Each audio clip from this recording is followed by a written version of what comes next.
Throughout history, some individuals have defied the odds, executing daring and ingenious heists that have left authorities baffled and the world in awe. From stolen masterpieces to audacious train robberies, these stories prove that truth is often stranger than fiction. Join me now as we delve into the shadowy world of high-stakes crime, exploring the meticulous planning, the breathtaking audacity, and the often elusive quest for justice. Welcome to, and today we're diving into the greatest heists in history. Buckle up, it's going to be a wild ride. Our first stop is 1963, England, a time of post-war recovery and optimism. The country was rebuilding, and there was a sense of hope in the air. People were looking forward to a brighter future. On the night of August 8th, tranquility was shattered. The peaceful countryside was about to witness one of the most audacious crimes in history. A gang of 15 men, led by the notorious Bruce Reynolds, targeted a Royal Mail train traveling from Glasgow to London. This was no ordinary heist, it was meticulously planned. This train carried £2.60 million, equivalent to over £50 million today. The sheer amount of money made it an irresistible target for the gang. Using a fake signal, they intercepted the train near Bridegau. The gang's cunning and resourcefulness were on full display. Their meticulous planning included disabling trackside equipment and preparing a hideout. Every detail was considered to ensure their success. The robbery unfolded with theatrical precision. It was like a scene from a movie, executed flawlessly. The train halted at the false signal, and within minutes, the gang overpowered the crew and detached the high-value carriage. Their speed and efficiency were remarkable. It seemed the perfect crime, capturing the public's imagination. Newspapers were filled with stories of the daring heist, but they left traces at their hideout. Fingerprints on dishes and bottles. These small mistakes would be their undoing. Scotland Yard launched a nationwide manhunt. The police were determined to bring the culprits to justice. One by one, the gang members were apprehended. Their carefully laid plans began to unravel. While most were caught, the legend of the great train robbery endures. It remains a story of boldness and ingenuity. The stolen millions were never fully recovered. The mystery of the missing money adds to the intrigue. It remains a symbol of audacious daring and meticulous planning. The great train robbery continues to fascinate and inspire. Next, we travel to the Isabella Stewart Gardner Museum in Boston, Massachusetts. On March 18, 1990, two men disguised as police officers approached the museum's side entrance. Their deception granted them entry. Once inside, they overpowered the guards, binding and gagging them. Their target priceless art. 13 masterpieces, including works by Rembrandt, Vermeer and Degas, were stolen.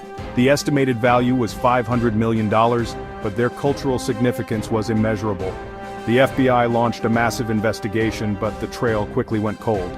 Decades later, the heist remains one of the art world's greatest unsolved mysteries. The empty frames still hang in their original locations. Was it the work of cunning master thieves, or did the stolen masterpieces become bargaining chips in organized crime?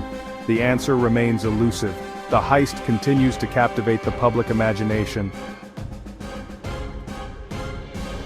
Chapter 3. The Antwerp Diamond Heist. Our pursuit of audacious heists takes us to Antwerp, Belgium, a city with a rich history and a glittering reputation.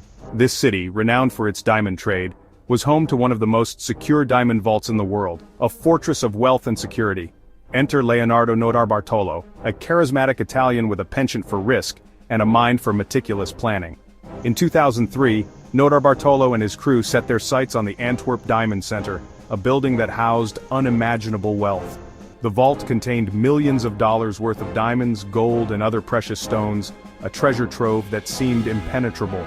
To breach this fortress, they needed to overcome a sophisticated security system, one of the most advanced in the world. For months, Notarbartolo meticulously planned every aspect of the heist, leaving no detail to chance.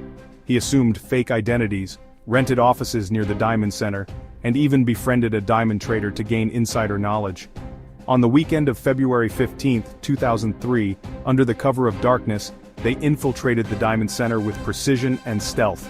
They bypassed multiple layers of security, using a combination of technological prowess and old-fashioned lock-picking skills. By the time the sun rose, they were long gone, leaving behind a baffling crime scene that would puzzle investigators for years.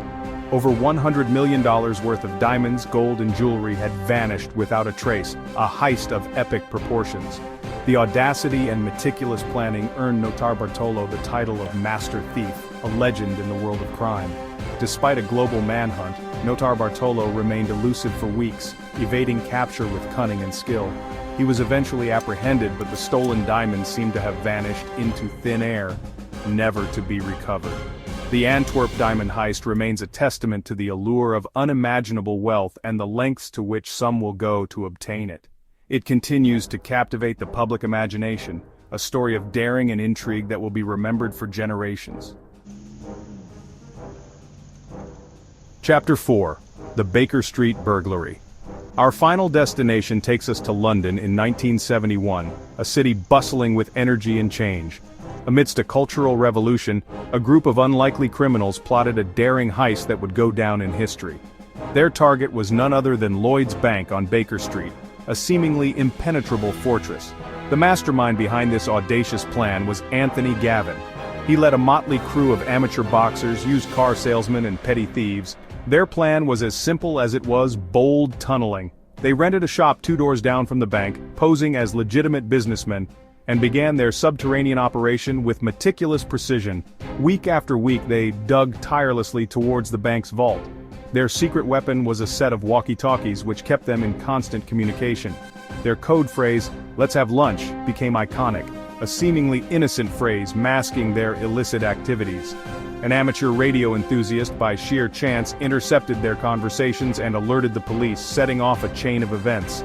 Despite increased surveillance, the gang managed to breach the vault, making off with an astonishing £3 million in cash and valuables.